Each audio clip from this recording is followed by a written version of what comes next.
Richard Del Connor is the philosopher poet of the hippie generation.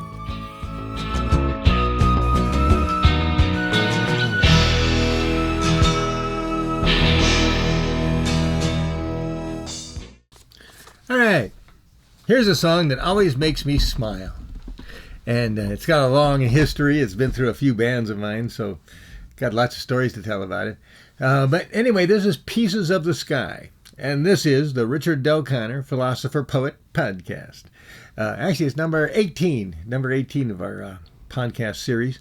And I'm in the middle of the podcast series in which I'm promoting the album and the music movie, which I just created. I'm just about to release it. In fact, I'm going to finish all these podcasts and edit them all up and get them all ready and kind of like see if I can synchronize everything in the singles and the podcasts and really promote the album and see if I can become a little more famous than I am.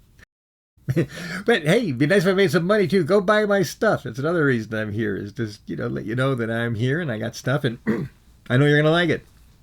Unless you don't like me. If you don't like me, you're not going to like my stuff. All right, where are we? Pieces of the Sky. Well, actually, I wrote I write these sections out in interview. But okay, here's the introduction that I wrote, prepared for you. It says, "Welcome to the Batcave."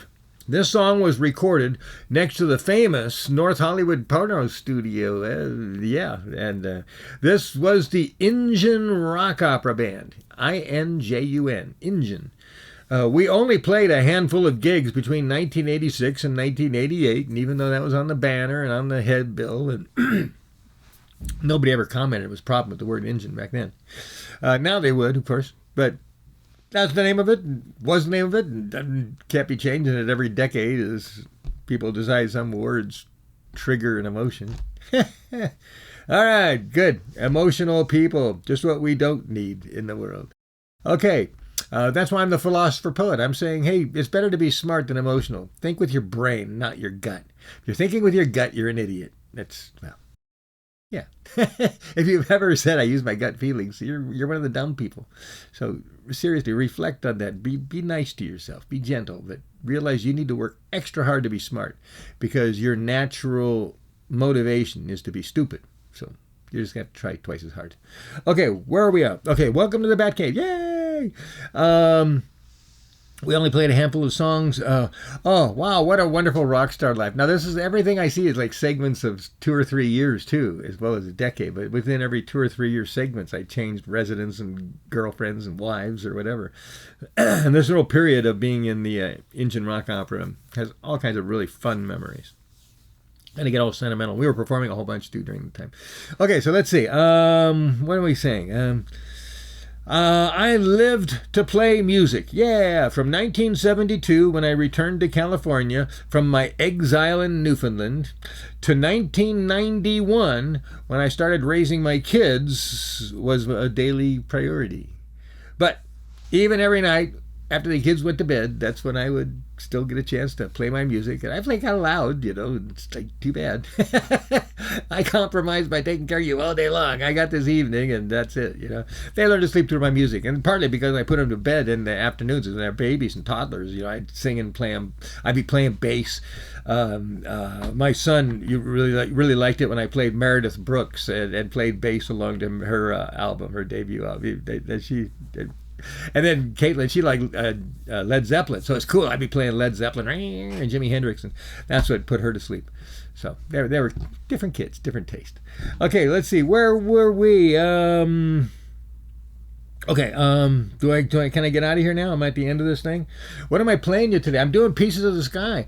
This is probably the Batcave version is the only one you're going to get. It looks like for some reason I've got Temptation's song flagged here. I don't know why. Maybe I was supposed to talk about it more. Well, if I follow suit here, you may have that song somehow stuck onto here. Why? It's talking about Coke for some reason. Why am I talking about Coke? Oh, it's up here. Oh. I'm not really reading you the whole story. That's okay. I bypassed a lot of the story. This song, Pieces of the Sky, was written after I went to that Tommy Two-Tone or somebody, the guy who did that song. I wrote it down up here. 8675309 Jenny or something, that song. Anyway, I was there at his record release party, and that thing really took off.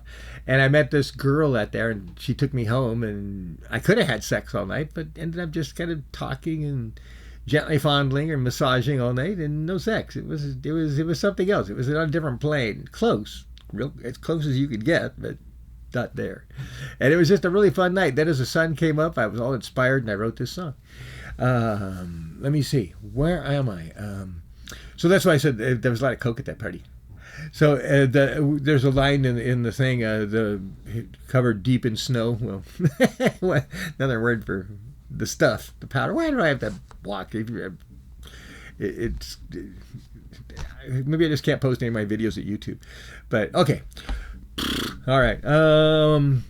I can't be too PC. I'm who I am. You know, I just can't keep changing my dial.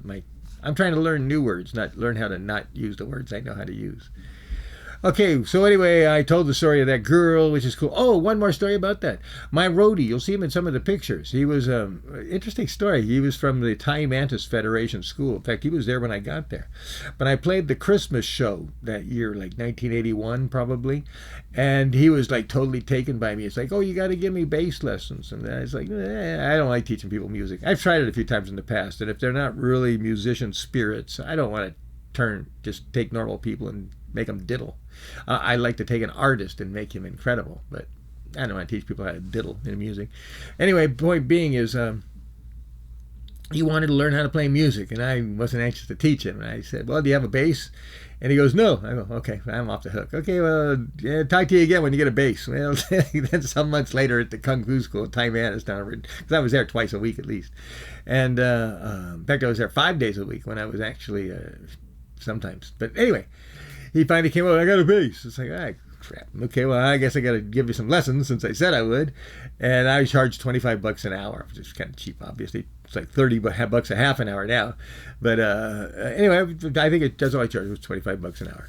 And I was happy with that because I didn't really probably find a better bass teacher, but I'm a unique musician. So learning from me would still get you somewhere, and maybe from a different perspective.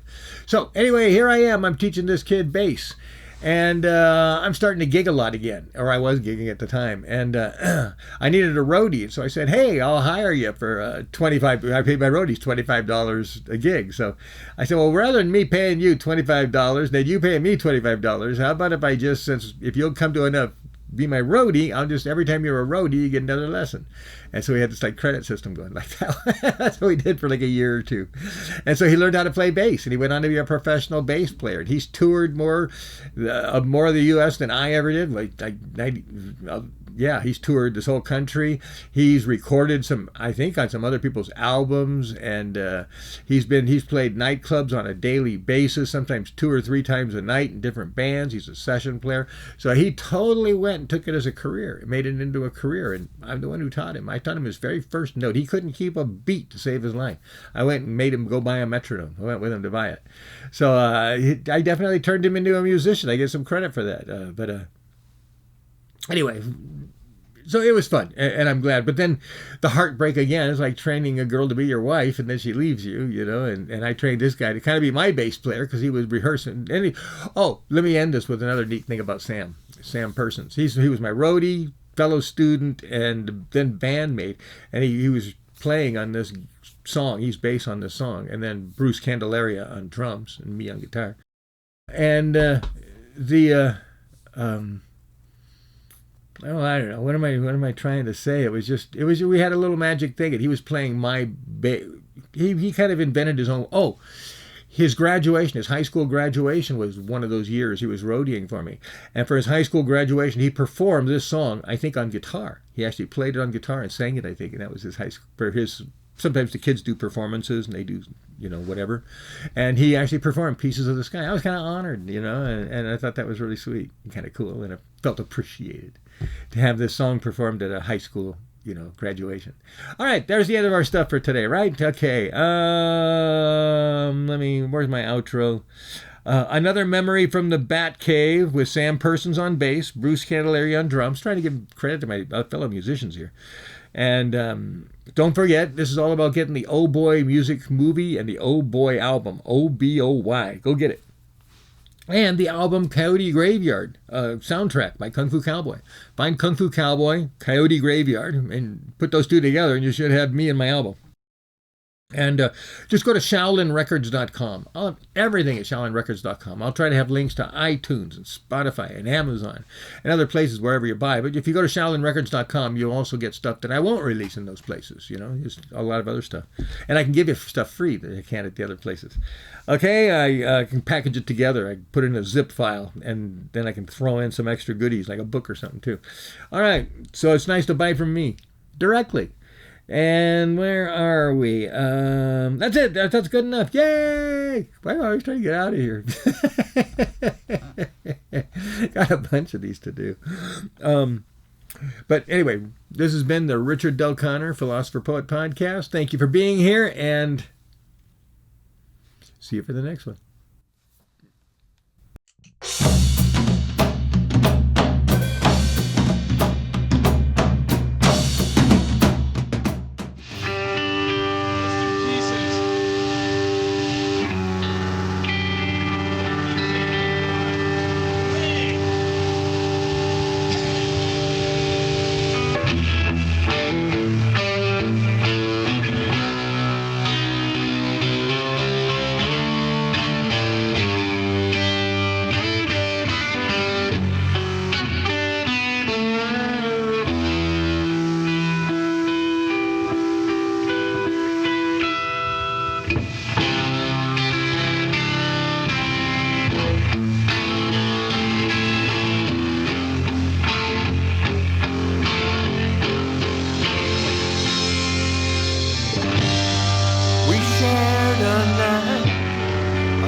We're both pieces of the sky.